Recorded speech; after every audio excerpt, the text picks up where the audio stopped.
What is up, YouTube? Hello, welcome in to another YouTube Live. It's your boy, John Kurtz. Here on this channel, talk college football, talk college basketball, we talk Big 12 sports, coming at everything from a Big 12 angle. We have a lot going on. We've got another controversy. Last week it was Oklahoma.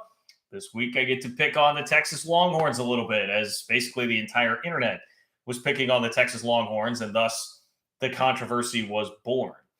That's not going to be it today, though. We are going to talk plenty of basketball. Kansas is playing for a national championship, much to my chagrin as somebody living in Kansas City, watching Kansas act as the NBA team of Kansas City. It's everywhere. I can't even get in the elevator of my apartment complex right now without having to deal with it and have conversations with Kansas fans who patronize me about Jerome Tang. So it's not the greatest time in the world for me, but I do have some legitimate unbiased-ish analysis on Kansas and certainly their path to a national championship, which has drawn a lot of attention here with how pillowy soft it has been. But I'm actually going to take, I think, a surprising angle on that story, I think, to most of you as far as what you would expect out of me, the K-State fan, as it relates to Kansas. Also, the chances of Kansas winning a national championship against North Carolina, I do think it's very advantageous, and it really helps prove something out for the league with the fact that the Big 12 is sitting here in a national championship game once again. Okay, that's basically it. I don't have a ton of set topics today. I'm going to dive, I think, pretty deeply into these topics. We'll see how long it takes. If it goes a little bit shorter today, it goes a little bit shorter. But you guys can certainly do your part in prolonging that, and I'm certainly here for whatever conversations you do want to have. I guess I can throw in two other little bits of info that we may talk about if I have time to today. One being that a Big 12 school did lock up its guy. Jamie Dixon has signed an extension at TCU. And I think there is one storyline very clear when it comes to Jamie Dixon and what it means for the Big 12. Also, and I'm going to do, my plan is to do this week a separate video on this because I think it warrants it. There was a ton of really good information from Max Olson and The Athletic about Big 12 divisions and where things stand there. Is the league going to divisions? Is it going to lean back to what I think would be the smart call and go no divisions?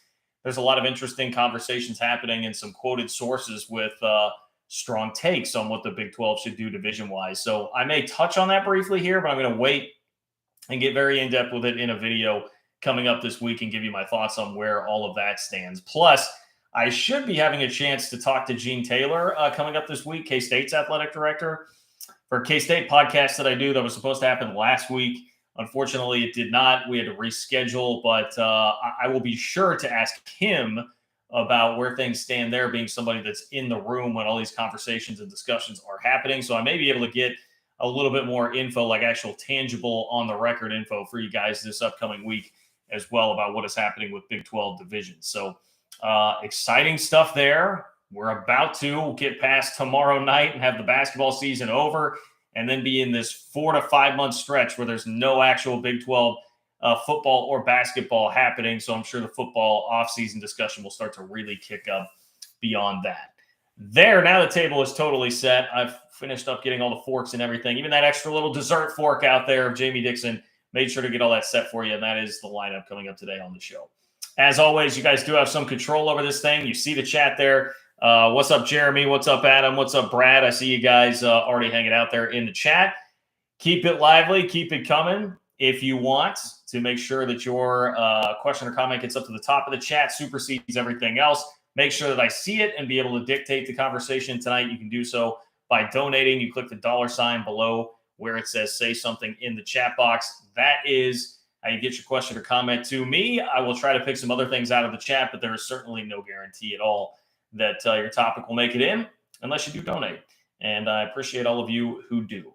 You can also help me out by liking the video. That is always a tremendous help. If you can just click the like button right now, that costs you nothing, and it helps me out with the algorithm, helps generate more views, and thus is better for you in the long run with more Big 12-centric content here on the channel. So if you are watching this, I always forget this, if you are watching this not live, if this is on tape for you and you're watching this later on, and you're not catching it here on the Sunday Night Live, you can donate to the channel by sending me the money on Venmo. It's John-Kurtz-4 on Venmo. JOHNKURTZ-4 on Venmo. All right, seeing a couple other comments filling up here. Thomas, what's up, Thomas? Max says, I'm just grateful that OU appears to be getting a break tonight from the wrath of Kurtz, or did I speak too soon? You did not speak too soon, Max. You did not speak too soon. There is no wrath of Kurtz. In fact, I'm going to use Oklahoma in a positive manner, in a positive light against Texas coming up here later on in the video. So if you're an Oklahoma fan, like pull up the popcorn tonight, not because you're going to see me complaining about Oklahoma, but because you're going to see me use your school and your football prowess against your arch rival, the Texas Longhorns. So this will all be about coming at Texas and ridiculous Texas fans because of something that happened this week. I know that that's the tease of the video. I'm going to hold off on the Texas part until we get through the basketball, right? March Madness, top of mind. We've got this national championship game coming up tomorrow night. Let's get the hoops out of the way. Then we'll have some fun with Texas. And as always, your questions or comments, welcome along the way. So we start with this. For the third straight NCAA tournament, a Big 12 team is in the national championship game.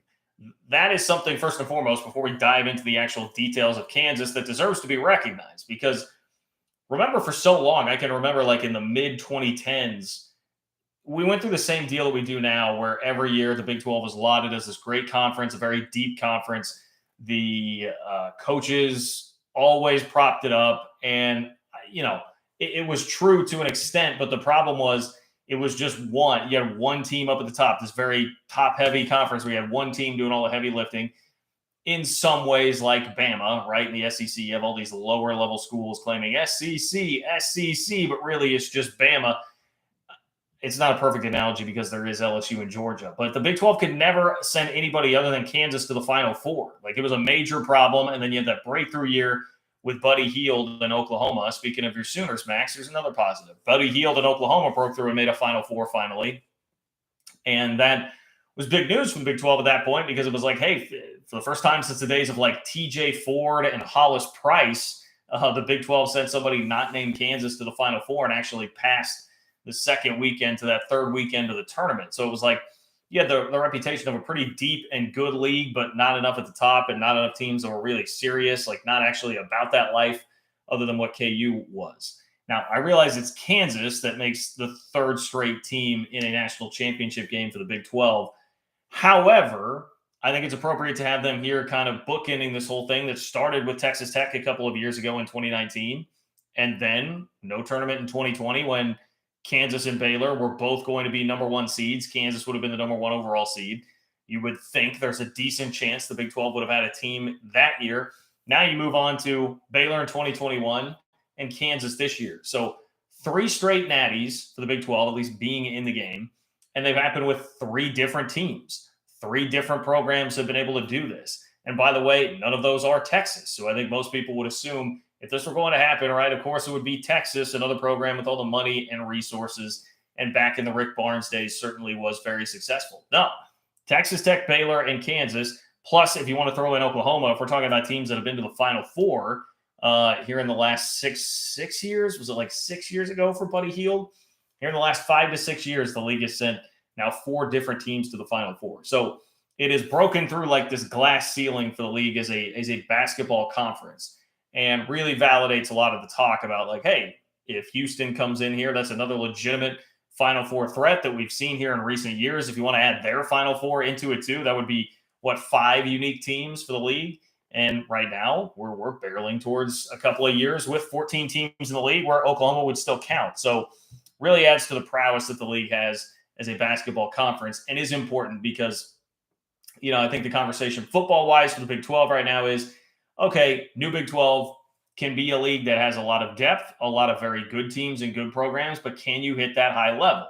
In football this year, we saw Cincinnati, one of the new entrants, actually did hit that higher level by making the playoff. And Baylor and Oklahoma State were both right there.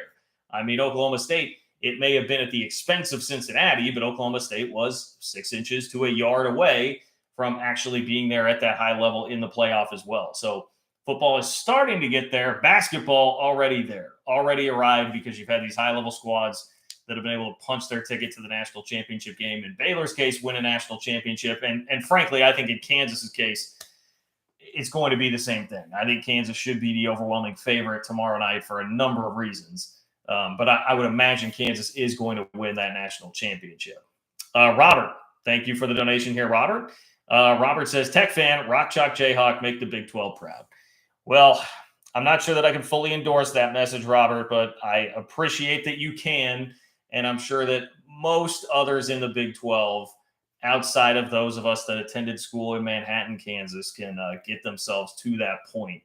But look, I don't have a whole lot to say. I don't have a whole lot to hate. Robert, thank you so much for watching the channel. Thank you for that donation. And I'm sure your Kansas brethren appreciate those kind words. Look, it's just much different for us, especially now for me. This has been a different experience living in Kansas City as opposed to Manhattan. I am inundated by Kansas basketball right now. The bandwagon stuff is in full effect. People that don't care about sports or don't care about Kansas or basketball or anything, all of a sudden really do care. And it's quite annoying. It's pretty infuriating, but I don't have much to say in terms of like legitimate criticism, even my internet trolling. What can I really do to troll? Kansas is very good. I guess if you want to say the trolling move would be to hop into like making fun of the path that Kansas took to get here. But even that, man, I mean, it's like, first of all, if you do believe that that's some massive problem and major issue that Kansas took a very easy path to get here, which the average seed that they will have played by the time this tournament is done is an 8 seed.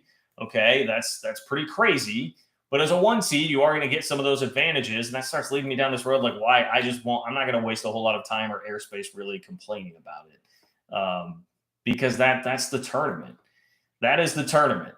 And I see Calico, your donation. I'm going to get to it in just a second.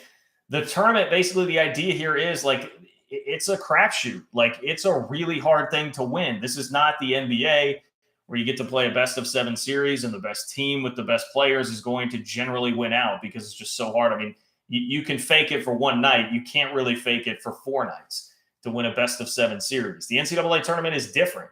And we all know that. Like it's a crazy beast. Virginia loses to a 16 seed one year, comes back and wins the Natty the next year. That's the way it goes. And they're a perfect case study of this. That's why you have to be consistent and be good year in and year out and consistently get high seeds. And if you put yourself in those positions, generally, eventually, it's going to work out in your favor. Bill Self is a tremendous coach, a Hall of Famer. He's had some tough breaks. Admittedly, I will even say he's had some tough breaks with like Embiid getting hurt before the tournament, 2020 when they were going to be the 1-1 and the tournament gets punched.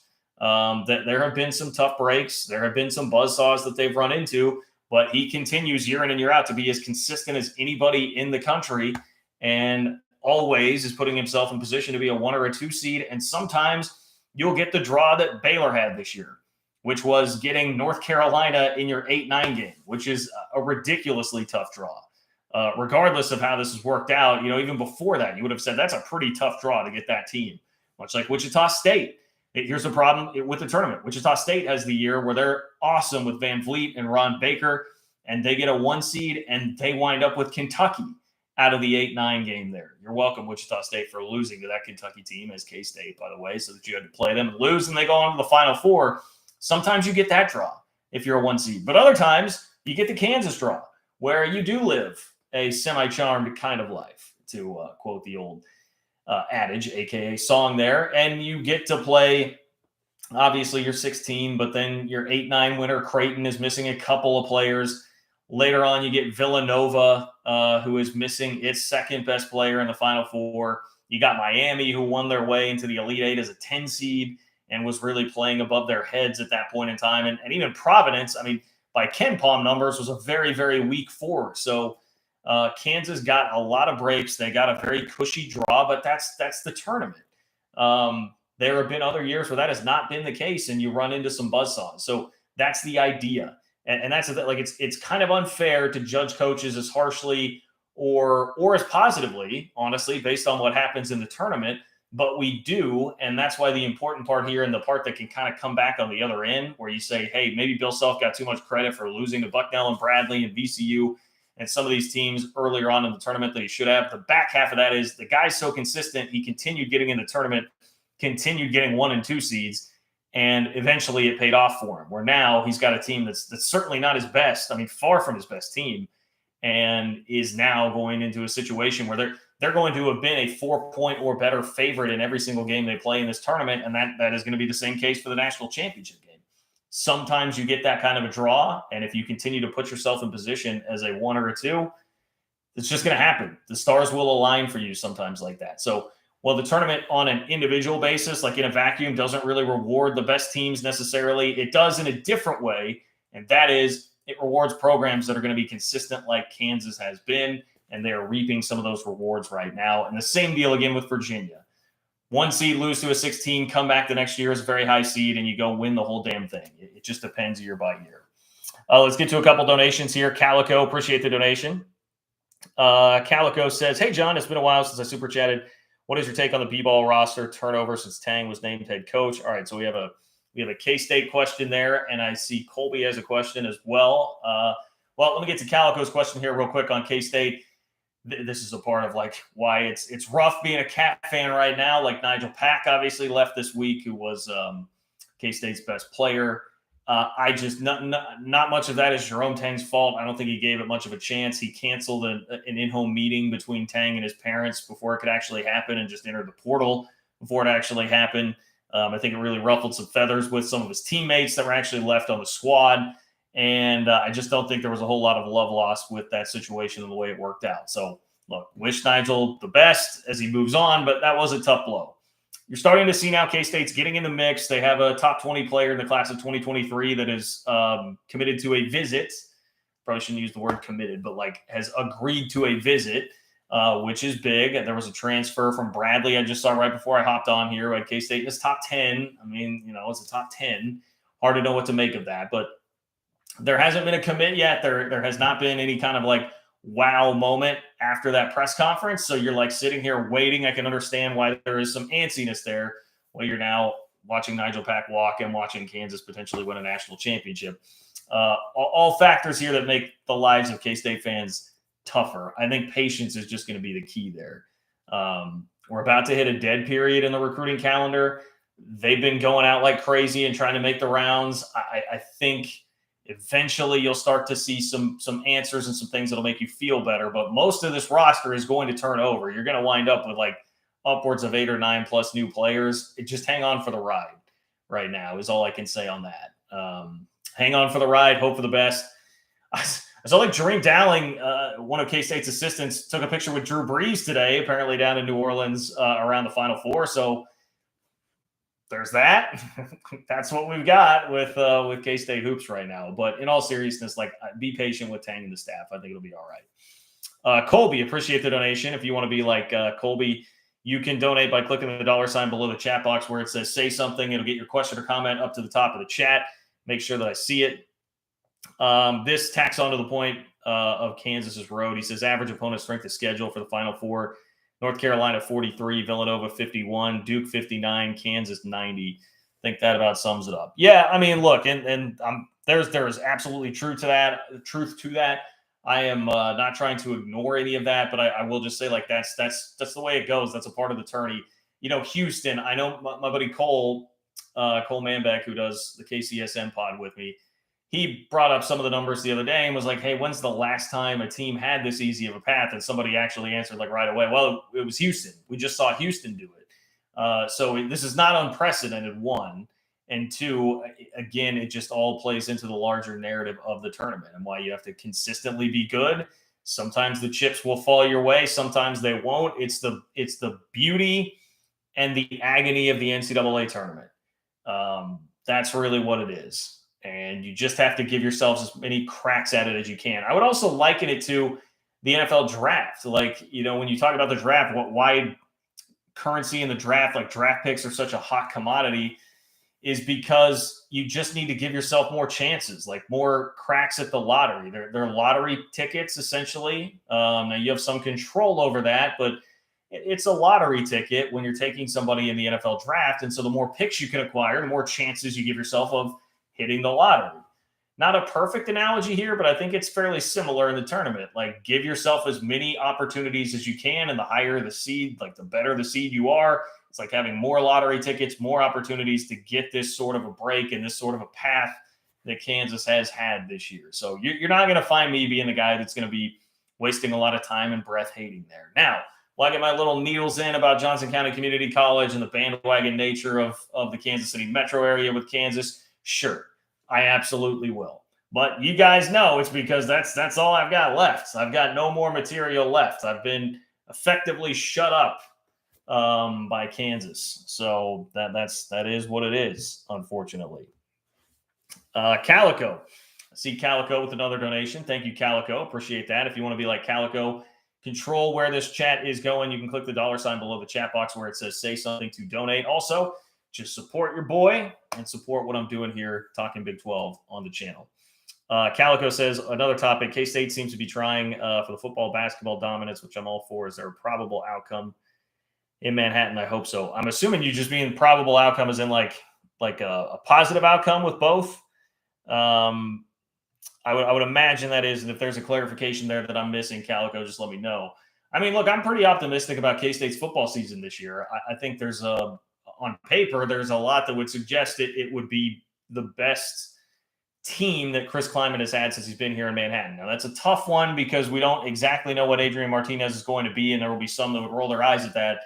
But I think he's going to be a really good fit in the system. I did talk to somebody this week that was telling me, like, he's at the point where he probably could be throwing this spring, but they're being very cautious and holding him back. But he's still able to practice and do some things. So injury-wise, I think they're going to be fine as far as Martinez goes. You've got Deuce Vaughn. You've got Daniel Green on the defensive side of the ball. You've got Felix Anudike.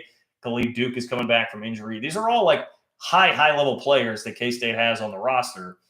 So I think there will be plenty of talent. I actually just had someone tell me some very good things about Malik Knowles just a second ago too, which will register certainly with K-State fans. So anyway, I think there's a lot to be excited about with football. But if you're expecting like to be Baylor, I think that's going to be really tough. Like that's probably going to be too tough.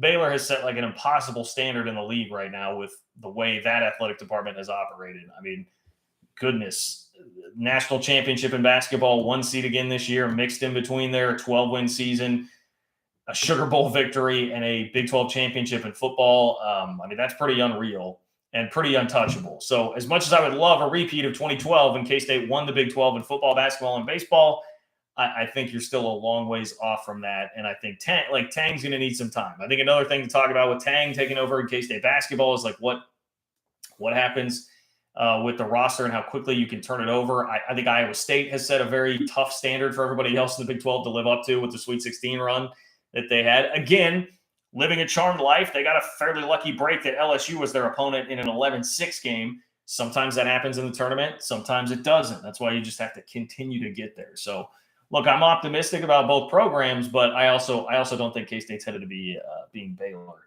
anytime soon, much as I would like that to happen. Jeffrey Hall, appreciate the donation here, Jeffrey. Jeffrey says, you do a really good job at sports broadcasting and journalism. I want the Big 12 to win tomorrow. Well, thank you for the kind words, Jeffrey. I appreciate that. I got good old degree, communications degree at Kansas State University, and spent 10 years actually in the game working at a radio station and doing some TV for K-State. So I should be very professional at this by now, but I really appreciate the kind words there. And I will go on record. I will be rooting for North Carolina. I'm not rooting for the Big 12, but I think you guys understand. You guys all understand where I'm coming from on that front. Colby, appreciate it. He says, piggybacking off of Calico, I was very encouraged by spring press conferences, especially from Colin Klein. I think our defense is going to be nasty. I poked through some of that, what was said the other day.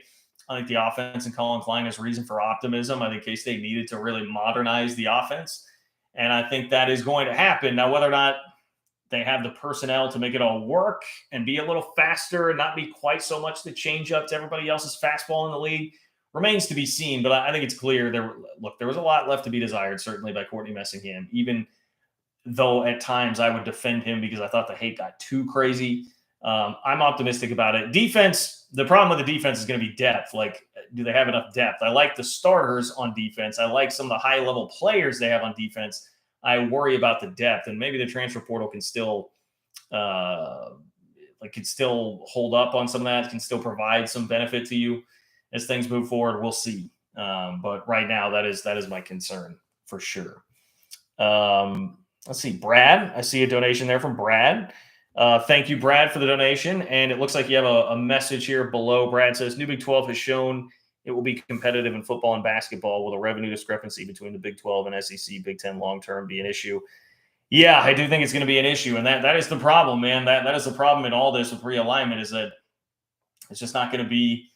It's not a meritocracy. You guys have heard this talking point from me over and over again, but it's so much more like geographically based. Did you win the birth lottery? It's not a meritocracy. And yes, that will be a problem, because what you'll run into is, even if the Big 12 is going to be super competitive in basketball, sending 3 straight teams to a national championship game, football, making the college football playoff this past year with Cincinnati, finally, showing that somebody other than Oklahoma can actually do that from a team that's going to be in the league. Eventually, situations like trying to go find a coach, right? So K-State, I pull on the knowledge I have. K-State is fighting to try and get Brad Underwood from Illinois, even though, I think in the end they kind of got played there. But they got played in part because he's asking for more and more money.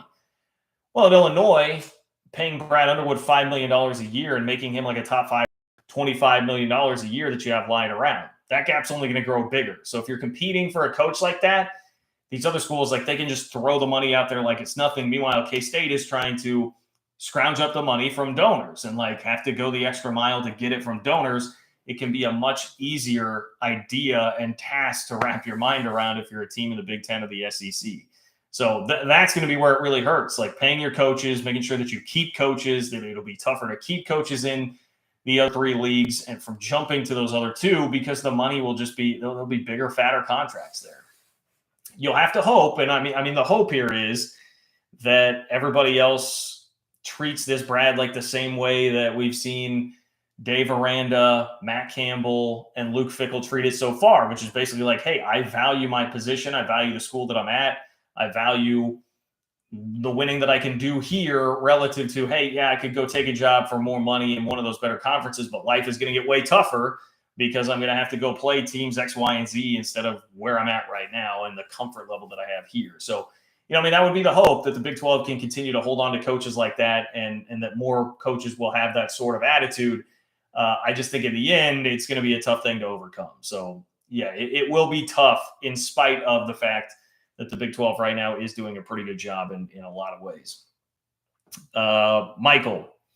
Michael, I appreciate the donation there. Jeffrey Hall said you're really good at journalism. Well, thank you, Michael. Just reiterating that, I suppose.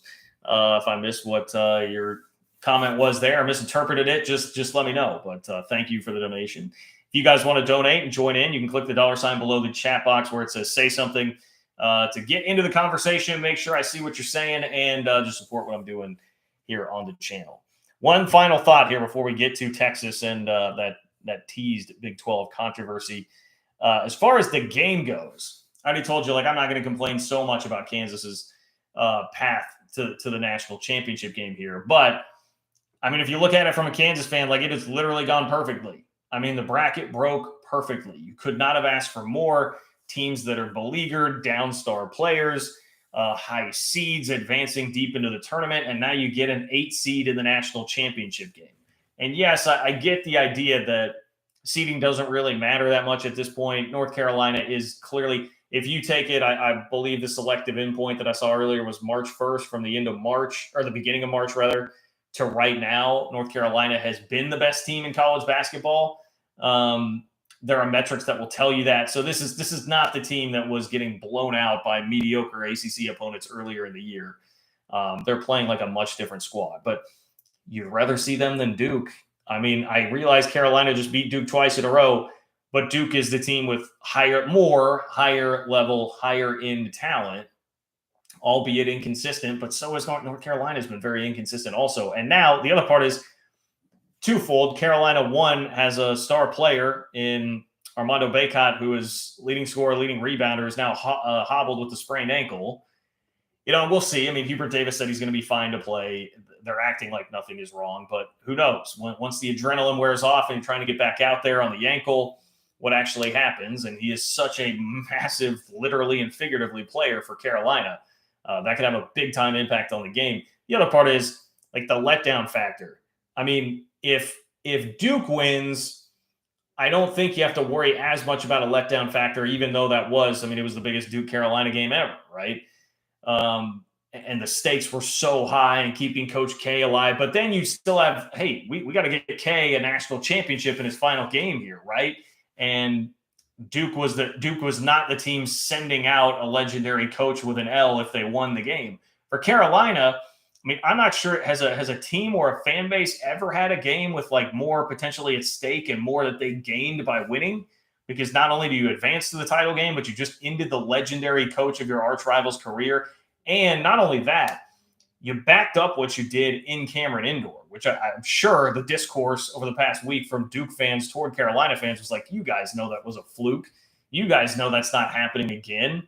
And guess what? It was no fluke because they went out and did it again in the Final Four. Like, that was a Super Bowl win of all Super Bowl wins for any team and fan base, where rivalries matter, pettiness matters almost as much or more than titles and banners that actually fly. Like, that's the world that we live in. Having those bragging rights, being able to get those tweets off, the Twitter fingers fired all up. I mean, that's what really matters to people these days. And the same is true for the kids. Like, the letdown factor is very real. And all of these things are why, like, I think if you were Kansas, you were absolutely rooting for North Carolina in that game. You got them now. And now it's like, where does Carolina go from here? Like, the letdown factor, I think, will be very real. Meanwhile, for Kansas, I mean, look, beating Villanova was nice, but that's not why they're there. They're there to win a national championship. They're there to get Bill Self a second national title. I just think the stars really seem to have aligned for KU here. The only way you're thinking maybe they hadn't is if Coach K had won. If he had beaten Carolina to get to the national championship game, then you're thinking, all right, well, if you're Kansas, maybe we just like the stars all align for us here to be the final sacrificial lamb to, the great God that is Coach K as he wraps up his career here. And you would think, well, fate's probably not on our side. Not that fate is the be all end all of like who's winning games, but it sure seems like fate is on Kansas's side here in the national championship game. So I certainly do expect them to win. I see who was it that just said they would win by 30, somebody in the chat.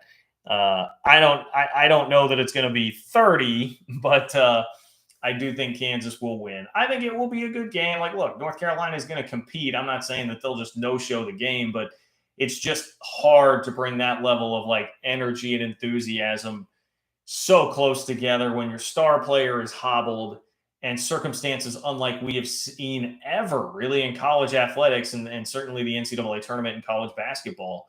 Duke and Carolina had never played before in the tournament. Like just so much unprecedented happened in that game between Duke and Carolina that it's hard for me to see there not being a letdown factor for UNC in the game tomorrow night. So unfortunately for me, that means I'm just going to have to continue to deal with it around here and see all the T-shirts hanging around KC.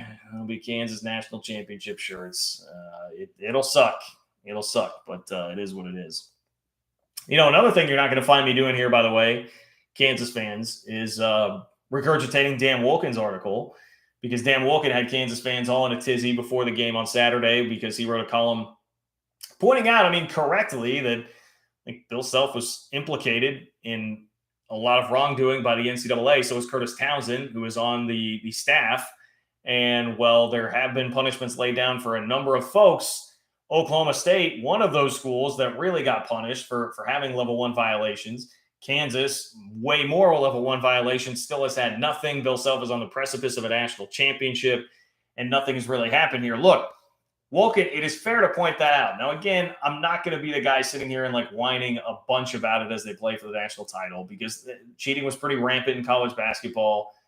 You ain't cheating, you ain't trying. I'm generally a guy who, even, in the before times, before NIL, before you could actually pay some of these athletes, I was very much in favor of what K-State was doing. Back in the day when Michael Beasley was hanging around and there was, a little bit of shady stuff happening to get those players here. I'm all for it. Do it. Do it. Get the guys, go win. Banners fly forever. Darrell Arthur never passed an algebra class, but you know what? Kansas flies a banner for a national championship that they won in 2008 because it doesn't matter. So I'm not going to do that. But Wolken does. Look, Wolken has a point here. Oklahoma State got screwed. Kansas has played it very well by not taking the Oklahoma State route and holding the NCAA's hand through this and being like, hey, we screwed up. Here's this. and making the process easier. Kansas has done the opposite. They provided resistance. They had Bill Self out there in an Adidas shirt with a chain and Snoop Dogg and strippers at Allen Fieldhouse, like right after all this happened, literally shooting money into the sky out of guns. That's a real thing that happened at Allen Fieldhouse immediately after they got the notice of allegations from the NCAA. And clearly that has been the right strategy. They've continued to delay this. Nothing has happened, and they're about to win a national championship in the time that it's taken to get all this sorted out. And you know what? I mean, I don't think anything's going to be vacated. Even if it was, who cares? Like, you know, you think Louisville fans don't still like watch the highlights of the national championship that they won with Pitino? Like, it doesn't, you know, you can take it away, but it doesn't really take it away. So, you know, Kansas has played this right. I mean, like, they are correct. The arrogant way to play it was the right way to play it. The other problem here is like Dan Wolken is not a great messenger at this point. I think a lot of people have grown tired of him being kind of a blowhard, and he is. Like, some of the stuff during the pandemic is a little much. Even though, you know, I think my general worldview would align with his in a lot of ways, it's been a little much from Wolken. So I know that he is not a perfect messenger here by any stretch. And I saw Kansas fans attacking him, and I can't really argue that there are some things worthy of attacking there. Okay, we are 36 minutes into this thing, and I haven't gotten to the controversy. I apologize. But this is why I give you the chapters in the description after the video, okay? And if you want to chime in, by the way, click the $ below the chat box where it says say something, and you'll be able to join in. Your comment will supersede everything else going on in the chat, and make sure that I see it. Plus, you support what I'm doing here on the channel. If you're watching this taped, it's John-Kurtz-4 on Venmo. And if you are watching live right now, please do go like the video. If you have not yet, that's free. Doesn't cost you a dime. It's one click, and it helps me out, helps out the channel. I would very much appreciate it. So The Athletic had a panel that was ranking college football jobs in the SEC this week. Andy Staples, David Ubben, and I think it was Ari Wasserman. I think Ari Wasserman was the third. So they had those three out there, and they ranked the Texas job 5th in the SEC. 5th. And that got Texas fans in a tizzy because, boy, when you are Texas right now and you're going on a decade and a half of not having legitimate, tangible football success to actually draw upon, boy, you're antsy. And the thing that you can hold on to is our job is so great. Even though, you know, nobody's won here other than Mac. Nobody's won at a high level other than Mac Brown. I mean, in what, like 50 years here since the days of Darrell K. Royal. This is a great job. And like, that's what we have because we don't have the real actual wins to back it up or the real actual success to back it up. So I can understand why Texas fans are very triggered by this.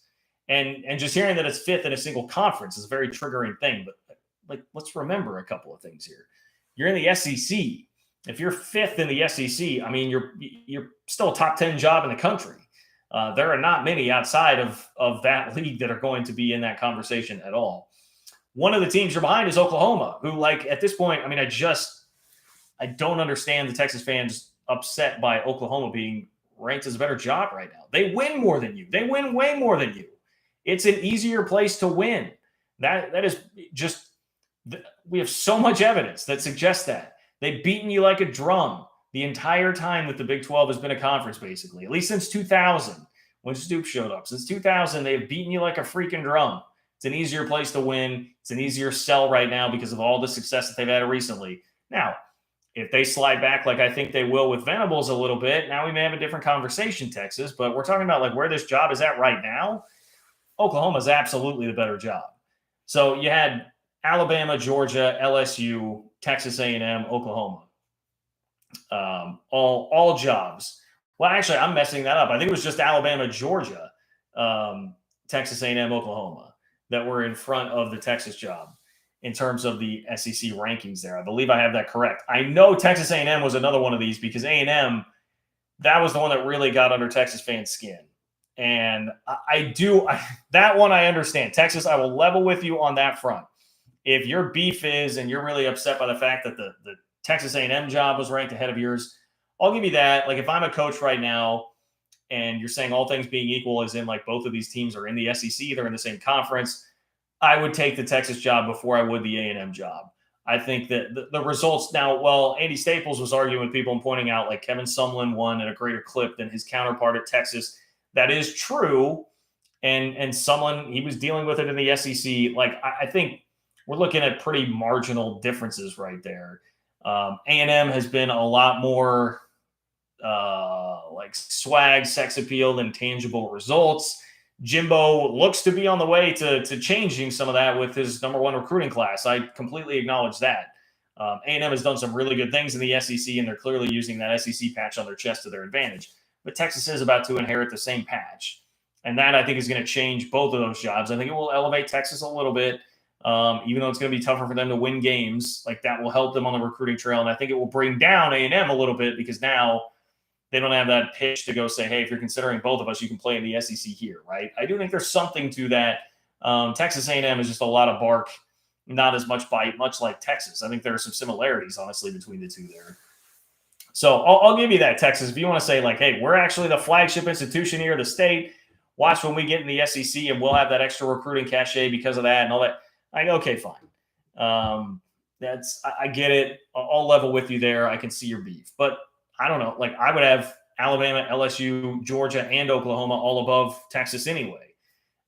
So, you're still looking at being fifth in the SEC in my power rankings in terms of a job. And I haven't even thought beyond that. Like, if there's anybody else that really has, I don't know, like, does Florida at this point have an argument to be in that discussion? They're kind of in the same boat with Texas. I think there are a lot of similarities between those two jobs. But we're talking about, look, like the UT, the Texas SB Nation account, which is always very outspoken, has taken a number of internet L's, has been ratioed many a time before on the internet. They came out with this statement. It says Texas is a better job than every SEC program outside of maybe Alabama, for what it's worth. I just think there's so much wrong with that statement. It's ridiculous. To me, Georgia is far and away the number one job in the SEC. Bama has been elevated quite a bit because of Saban, and that does matter. And that does still, to me, incorporate itself in the rankings now, because, yes, you can say, well, take Saban away, what would they be? They wandered through the desert for a long time. True, they did, but the momentum that Saban has built up right now, like, there will be residual effects from that. If you're the guy following him up, there will be residual effects from that. It has absolutely elevated the job. Now we've tangibly seen that you can run the greatest dynasty, basically, that we've ever seen in college football at Alabama. We've never seen that at Texas. Everybody believes that the potential is there, but we've just never seen it. Mac Brown had a really nice run. That seems to be the exception as opposed to the rule, basically, in the history of Texas football right now. Texas fans won't like to admit it, but I think everybody got lured in and wants to think that 2000 to 2009 is what the Texas job generally is. No, that was the Texas job at its peak, with somebody who mastered how to deal with all the glad handing that goes on there, dealing with too many cooks in the kitchen, dealing with the distractions of Austin. And even then, it was before Austin really ballooned. Austin is now roughly twice the size that it was when Mac Brown initially took over. And I will continue to beat that drum that it is a difficult job because of that. There are too many distractions for the kids that are out there, especially now if the kids are going to have money. That's another element to this. Texas is paying all these kids all this money. Well, now they're in the best place for single young 20-somethings in Austin with all these distractions and all this stuff going around. Good luck getting them to focus only on football. Again, why I would think Oklahoma is a better job. Easier to get people to focus on football in Norman or even Oklahoma City than it is Austin.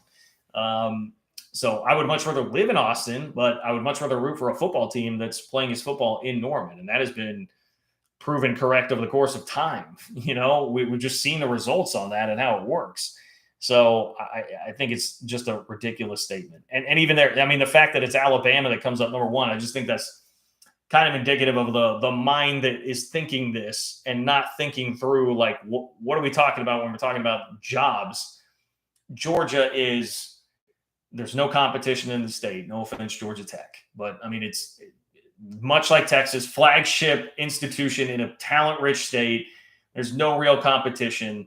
And now they have the success on top of it to go along with it. They obviously have history and tradition. Georgia, to me, if I'm taking a job in the country, that's where I would start. I would want to start with Georgia. Maybe LSU, honestly, too. That's another one that comes into the conversation. But I would take that over Alabama. Saban has done a wonderful job. I think it's still a top 5 job because of Saban.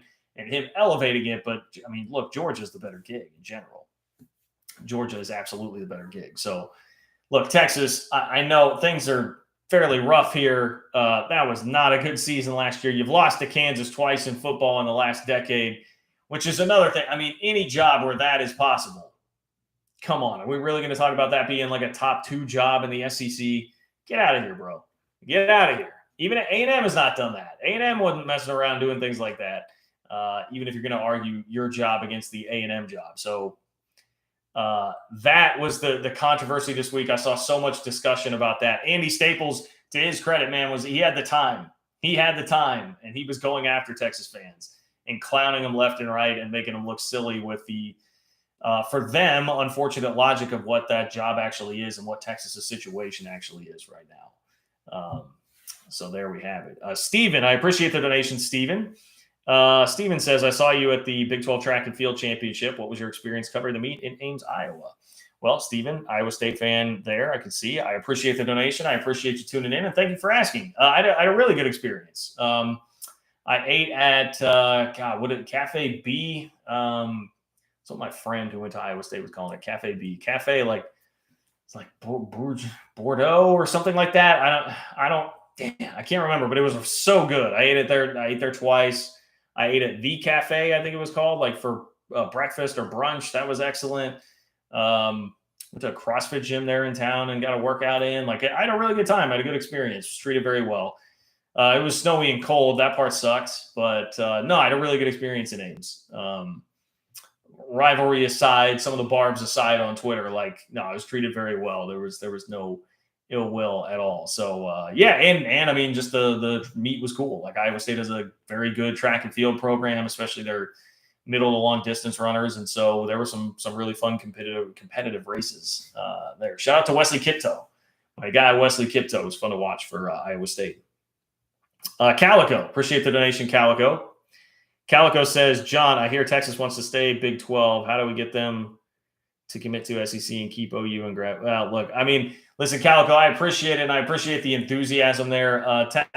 They're gone. I mean, there's the toothpaste is out of the tube. Like, that's not going to happen. The discussion here is going to be like, when does it actually happen? And that was one of the things I'm going to get to when I do the video on Max Olson's latest article for The Athletic. Is like, there was, the league still has not received any kind of notice that Texas and Oklahoma are trying to leave. So you have to operate like you're going to have them in the league 2023, 24 right now, and making these divisions and figuring out how you structure things, even in the back of your mind, thinking like, well, they're probably not going to be around here. I would say that's the part that's changed. Like, Texas's commitment to busting out of here early seems to be a little bit different right now. But I also feel that's just one of those things that's subject to change like that, because it feels like it's all silent and nobody has anything, even in Austin where there's loose lips everywhere. But how quickly did things change when we found out about the SEC? Like, they kept that under wraps very, very well. So they clearly have the ability to do that. So you just have to be careful about that. And you have to kind of watch for that still to happen at the snap of your fingers. And like, I mean, look, I am Calico. I am an old romantic. When it comes to the Big 8 and the Big 12, I would love for Colorado and Nebraska to be back, and Texas and Oklahoma to stay, and Mizzou to come back and get the old gang back together. I would love it, but it's just, unfortunately, as much as we love that and want that to happen, it's not going to happen. In Nebraska, I think, being the case where you might have a fan base that would really be looking over their shoulder a little bit, like maybe that really would be the better thing to do. We could be more competitive, have our regional rivalries back, and things would be more fun. But they're making too much money. We had someone ask earlier the question about money. They're making too much money. It's they're going to be like doubling the Big 12, I would imagine, roughly by the time the Big 12 gets a new TV contract. They're going to be doubling or more the amount of money that's being brought in of their Big 12 brethren. Like, you can't pass that up. There's just. It won't happen, and it sucks. It sucks. It's an unfortunate reality, but I appreciate the donation. Certainly, sincerely appreciate the question, and sincerely appreciate where your heart's at. Like, because I feel you on that, man. I've got my closet's right over there. I've got my my Big 8 shirt, the old Big 8 conference shirt, in there somewhere. I do love that. I always talk to my guy Calico. This will probably resonate with you, but Robert Lipson, Weird Robert. K-State super fan who's been around forever. He is, in his words, a Big 8 old schooler, and he'll always talk about the Big 8 and wishing it could just be that, like the band back together in the Big 8. Now, being born in '89, I grew up much more with the Big 12 than I did the Big 8. So I wax poetic for the Big 12 in the days of like the tail end of Keith Jackson in the late '90s, early 2000s, and then like Brent Musburger in the early to mid 2000s doing those huge Big 12 football games. I very much wish that we were still there and that was the reality. Okay, I'm going to give you guys just a couple more minutes here. If anybody has anything that you want to get in real quick, get it in now. $sign below the chat box where it says say something. Get it in right now if you have something. And please do like the video if you haven't yet. It's free. Costs you nothing. It helps me out here on the channel. And we can wrap this up. I guess to put a bow on the Texas conversation here, one thing I can say, these conversations are kind of dumb because a coach is not going to look at this and be like, well, boy, is it high enough on my list for me to take the job? Like, it'll be an individual case-by-case basis. And, there's so many factors that can go into whether or not somebody is going to take that job. But I guess the last thing I would say, if Texas truly is this job that is like best of the best in college football and best of the best, like up near the top with, the Texas guy saying Alabama, whoever it is you believe is the best job in the SEC and therefore the country, you're going to say that Texas is right up there with that. Like, why have they not been able to get the big fish in 15 years? If it's that good of a job and that much of a guarantee for success because the job is that good, why weren't they able to get Nick Saban when supposedly they were making a run at Saban? Why were they not able to get Urban Meyer when supposedly Texas was making a run at Urban Meyer there at the end of the Tom Herman era? Like, why have they not been able to land the big fish? If it's that great of a job, you would theoretically be able to go out and land the big fish. And I think that actually tells you the answer. It's not that great of a job. It's a very, very good job, but it's not like the elite slam dunk, one of the 2 or 3 best in college football. Because if it were, you'd have a much better chance of getting the big fish in there. And that's where Texas has just been all talk and no walk, is talking about the job like it is that. And the other thing I would say is that there have not been slouches in there taking that head coaching job. Like Tom Herman was the guy. I mean, that was the guy that everybody wanted in college football, the hot name. And he was someone who had been there before, so theoretically knew the landscape, right? It was a slam dunk, and yet it bricked off the back iron and went sailing to midcourt. That happens because of the things that are in there that make that job tougher than what it should be, and why it's a perennial underachiever. Why has nobody won there in nearly 2 decades? Why has nobody won there since Mac left if it is really, truly that good of a job? And why do none of these really big, heavy hitters want to actually take the thing? And you wind up with Steve Sarkisian, who maybe Steve Sarkisian winds up being very good. His first year, he didn't make a bowl game, right? Like, Steve Sarkisian was a guy that had an iffy resume for the Texas job in the first place anyway, because I do still value what the Texas job is. And then he farts out a 5-7 season in year 1. So like, you need to look at yourself in the mirror. I bought a mirror today. That is no lie. I bought myself a mirror for my bedroom today.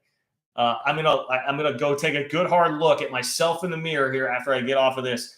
Texas, do that with me. Join me in looking at yourself in the mirror. Take a look in that bedroom mirror, look long and hard, and realize what the job is. It ain't one of the best 2 or 3 jobs in the SEC. Having it at 5 it's about right. And unless some things really start to change and you prove that it's better than that right now, this isn't 2009. This isn't Mac Brown leading the Texas job in 2009. This is a different deal right now. One final donate. Well, we'll see. If someone wants to slip something in while I'm answering Steven's question, you certainly can. $sign below the chat box where it says say something if you want to. Steven says, if Kansas wins the national championship, do you think the national media will respect the Big 12 as a basketball conference to fear? I think it is generally already pretty respected. Basketball, I don't really worry so much about the national perception. 1, because it just doesn't matter as much to realignment. But 2, I feel like there is a pretty healthy national respect for the league. And like I mentioned at the top of the video, having it now be 3 different programs that have been in 3 straight national championship games, I just don't think there's any way you can't respect the league now. With what Texas Tech has done and now continued under Mark Adams, with what Baylor has done, becoming one of the true elite programs in college basketball, Kansas staying as consistent as any program in college basketball. That's the thing that Kansas has had, is just the consistency. They're better than any of the other blue bloods at that, just being ruthlessly consistent year in and year out. I think there is a lot of respect. Will it add to it? Will it enhance the profile? Yes, I definitely think it will. I think a part of that will be because Bill Self enters a different sort of stratosphere as a multi-national championship winning coach. So I think that probably starts to kick that discussion up a little bit, where you've had guys like Jay Wright, obviously winning multiple national championships here recently. You've had like the UConn program prove that they can win. So it's created these interesting discussions about, winning titles versus the consistency of winning league championships and all of that.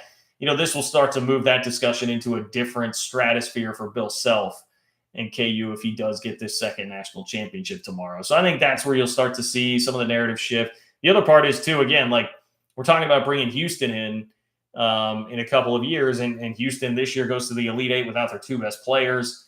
3 of the last 4 years, they've been in the second weekend.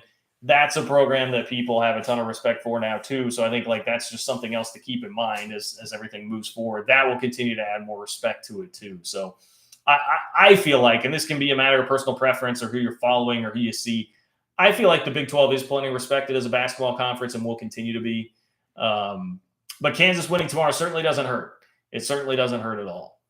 I appreciate you guys tonight. Seems like people are pretty into the basketball discussion here with the national championship game and the Final Four and everything that we had yesterday. So I appreciate that. Calico getting in one last donation. Thank you, Calico. Very, very kind of you tonight. Calico says, John, you are awesome and really love having the open discussion on all things Big 12. Well, I love you being here, Calico. I love everybody who has been here throughout this conversation. Very much appreciate those of you who are here, who donated, who liked the video, everybody who does anything to help me out and support the channel. Like I said, I've got notes already typed out on this article from Max Olson. So I should be getting to that hopefully tomorrow night to put it together for you. A little bit of an update on what sources are saying about the Big 12 and divisions and on Texas and Oklahoma and what the expectation is there on how long that they're going to stick around. So we'll continue to monitor that story, continue to give you guys content. Hit me up on Twitter at JLKurtz, JLKURTZ. My DMs are open. If you want to hit me up there, that is the easiest way to get in contact with me. So bid you adieu. Thank you for hanging out tonight and have a great start to your week tomorrow. We'll talk to you soon.